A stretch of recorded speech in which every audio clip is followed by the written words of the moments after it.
Got another project. Yeah, it seems like summertime for me is get the cars ready for winter. So, well, this car right here,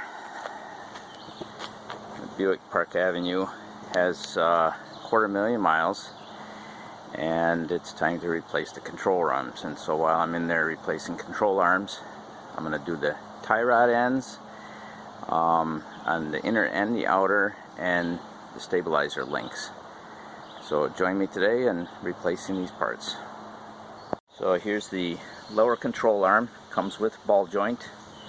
Have the inner tie rod, outer tie rod, stabilizer link, jack stands, car creeper, and I've got my air wrench out today, and the same thing goes for this side. And I've got my inner tie rod socket tool. So let's get started. Okay, so I have an 18mm socket, but I like to use the bigger wrench so I don't ruin my ratchet. But so I've got a 1/2 inch to 3/8 adapter, and I've got a vice grip on this side. I couldn't get my air ratchet in there, impact, so we just have to use a regular ratchet to pull that bolt out.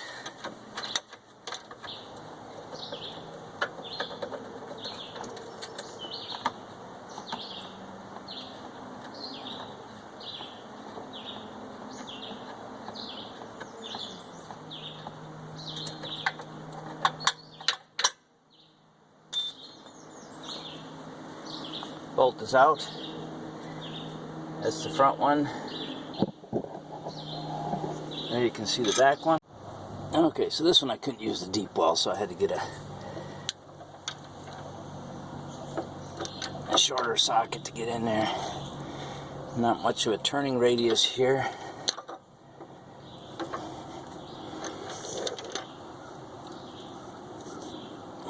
But at least it's turning.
That one doesn't want to go over it either, so I have to use the open end part, which I don't like to do.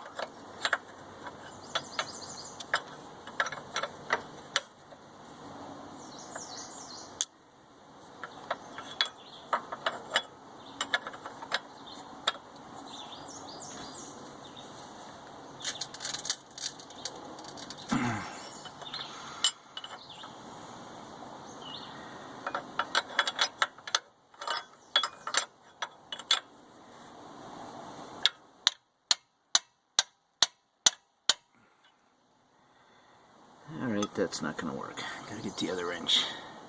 I found the other wrench that fits.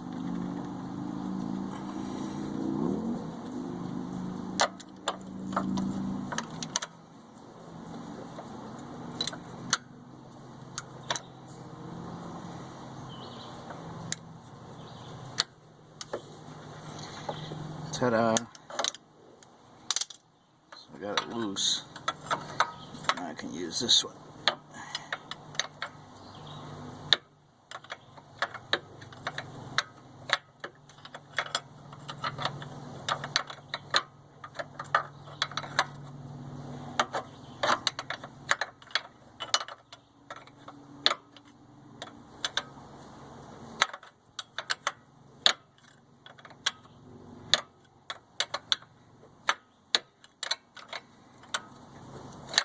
would spin a lot easier if I'd been able to get the cotter pin out, but that's a lot of work too, so especially when it's rusted in there. So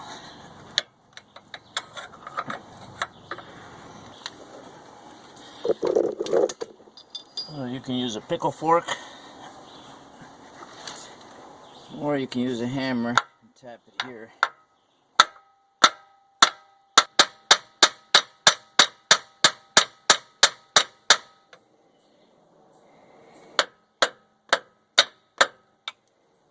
Oh, it was already loose. Next we're going to try and get that stabilizer link out of there. That's what's holding the whole arm in place right now. Okay, I put some vice grips on the top. Maybe that'll hold it in place while I turn this with a big bar. And I don't care if this bolt breaks. Oh. Vice grip slipped off.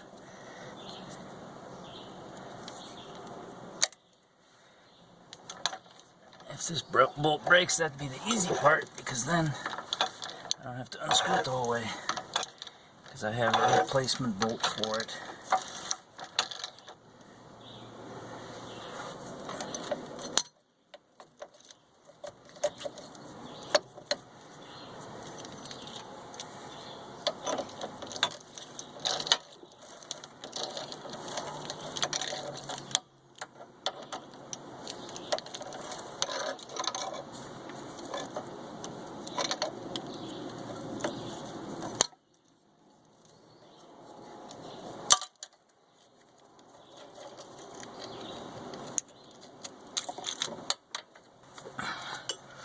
Okay, now the only thing holding it in is back to that castle nut.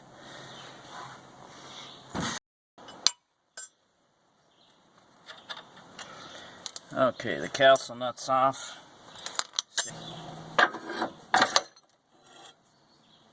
Okay, that dropped down.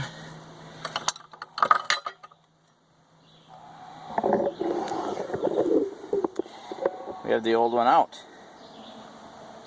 Now we have to put the new one in. Okay, so now we have to take the nut. It's a locking nut. Nylock probably.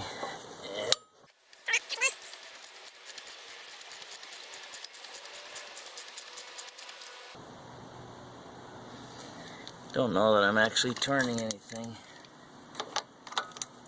Let's find out if the tie rod is turning.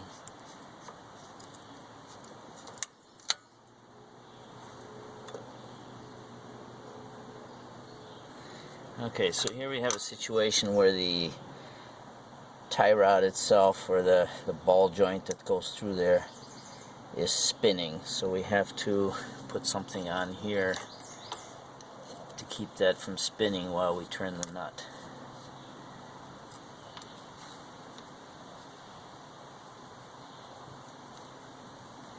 It didn't feel like I was going anywhere.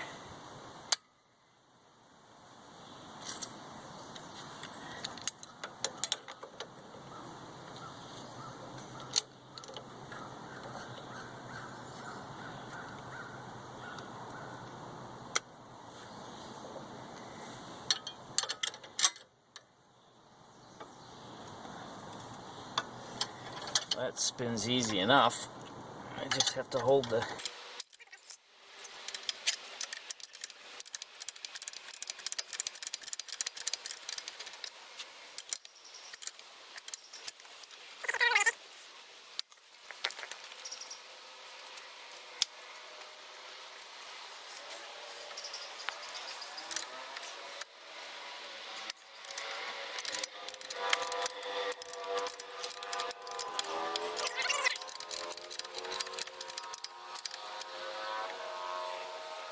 Okay, so we had a little problem. This is spinning in the hole, and I put a vice grips on there, and it's getting bumped. Okay, well, I'll just tap it in place.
I guess my wheel is not quite big enough to go around all the way, so we'll just,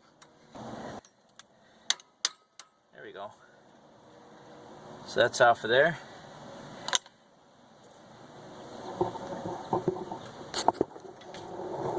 Now we should be able to break this loose right here and pull this part off, and then we can get our boot off and our socket on the inner tie rod.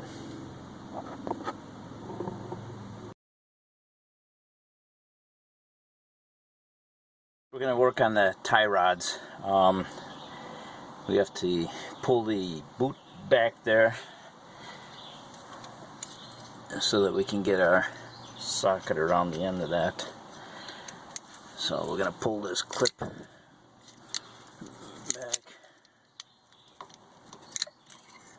like so, and that should loosen up the front half of the boot here.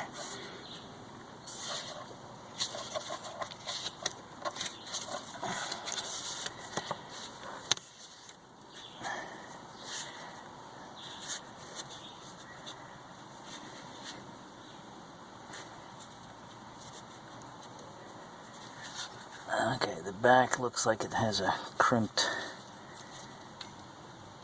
clamp on there.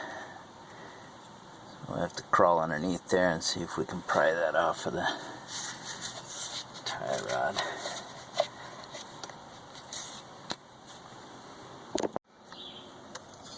Okay, I used a impact wrench. Spun that one off. Where'd my clamp go? It's rolling around down here somewhere. There it is. Okay, now we can take that boot off.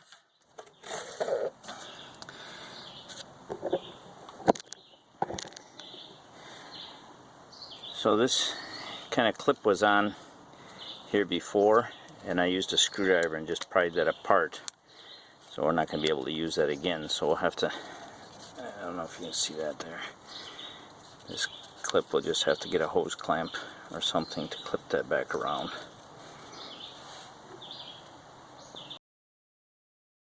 So we're going to use our inner tie rod tool to take off this tie rod, and there's a sleeve. It's a plastic sleeve that we're going to have to push back first. See if I can tap it.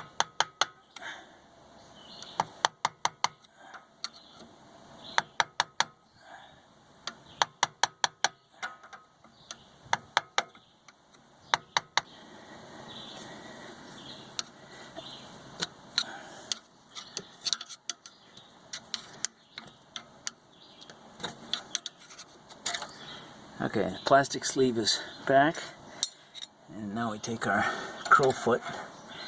That goes on there like that, and then we have to line this up with the slots on there.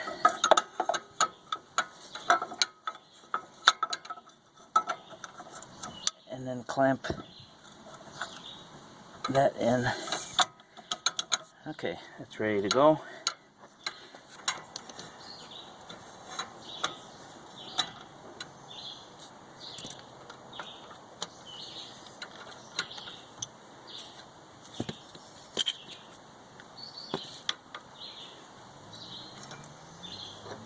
No, it broke it loose that time.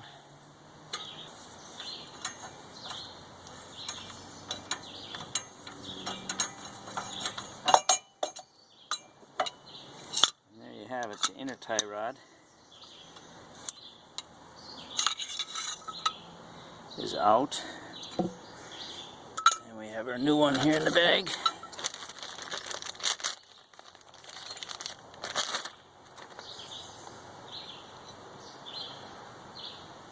Okay, I've kind of put this new assembly together, and I've lined up the edges there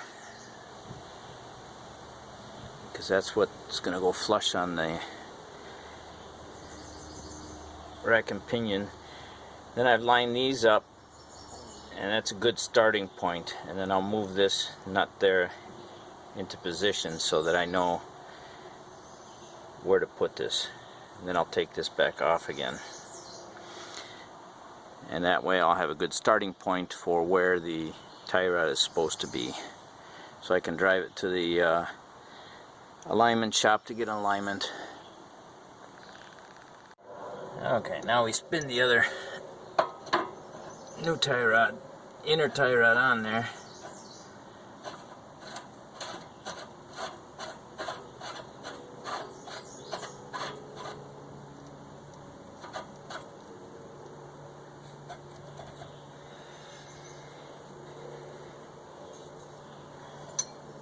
And we'll put our tool back on there.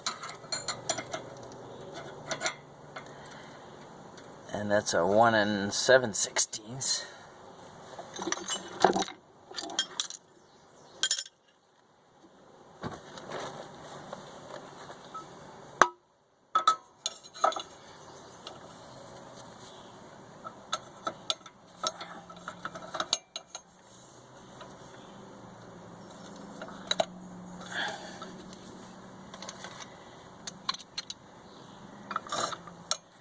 Oops. Easy to slip off of there.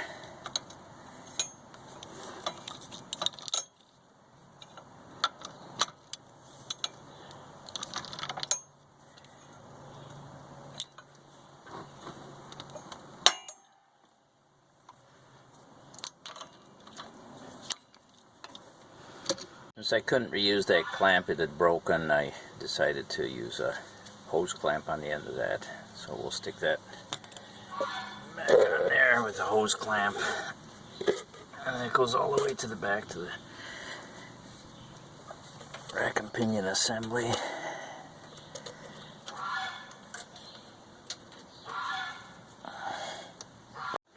Okay, so if you have that plastic boot inside there that goes around the end of the inner tie rod, the little plastic thing, if that slides around real loose, you can leave it out.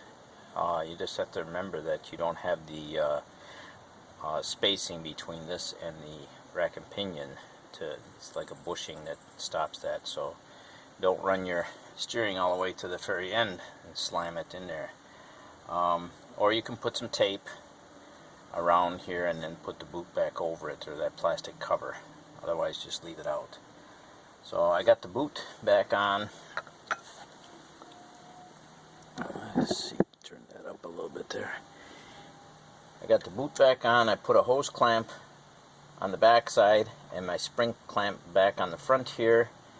I've put this back on, and now we're going to put this back in here. But I'm not tightening anything down until I get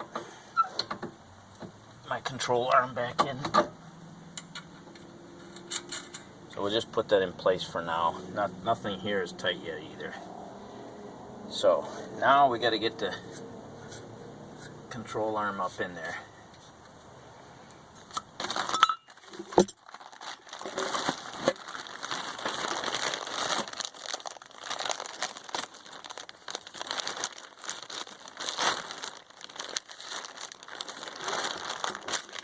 Nice thing about these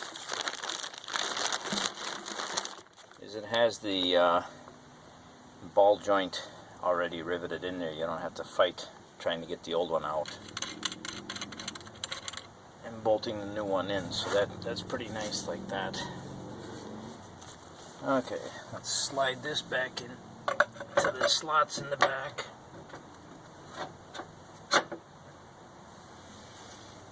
Get my bolts lined up.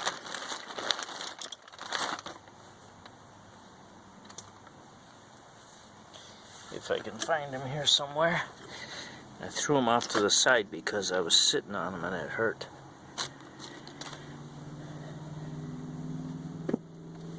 Here's one.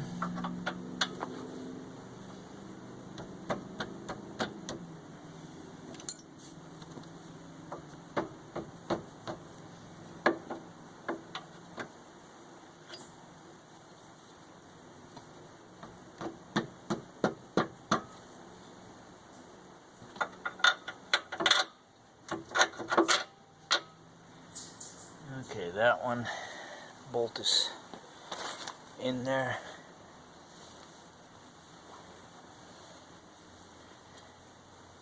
Spin one of the nuts on.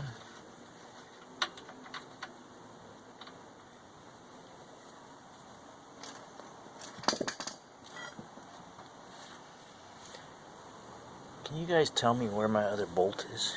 There it is. I found it. And I'm going to put that one in.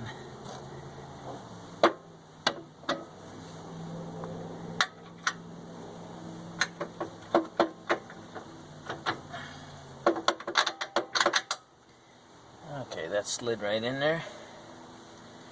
Now all you have to do is line up this ball joint.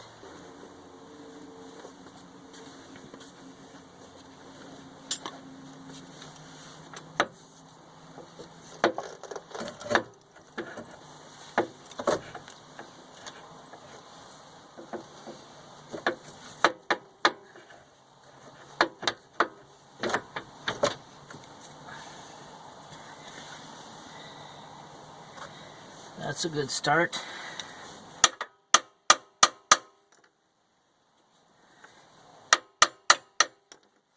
There we go, it popped through.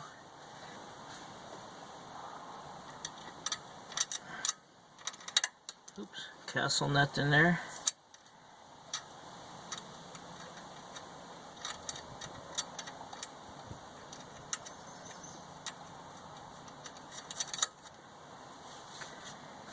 Okay, time for the stabilizer link. So first you put a washer, then a bushing, and that goes in there. Make sure you have the little lip on there that goes into the hole, and then the same thing with these. They have a flat side and a kind of a lip that goes down, and that centers on that hole. Then another washer, a spacer, another washer, and now this time the little thing goes up.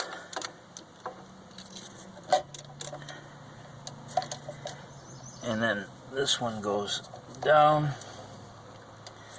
and somehow I have to squeeze that all together and get this washer and nut on there. So how am I gonna do that?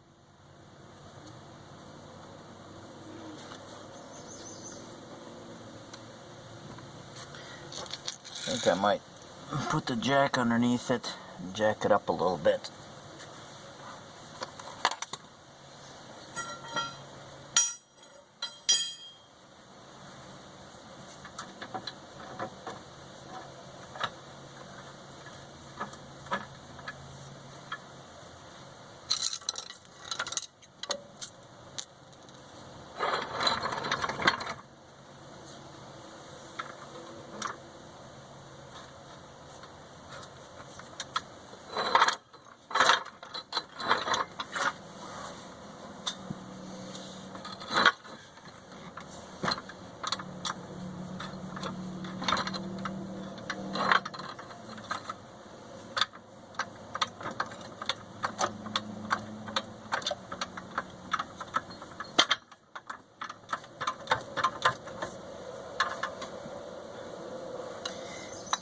See if that's enough pressure to get that to go through there.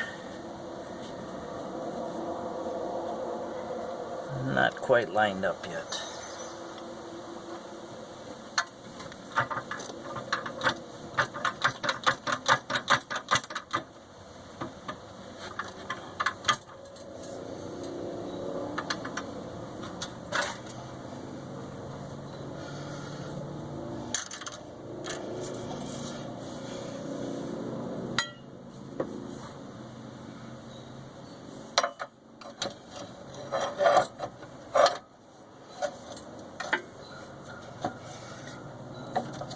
Okay, I've got the jack under it. I can see it poking out, but it's not quite there yet.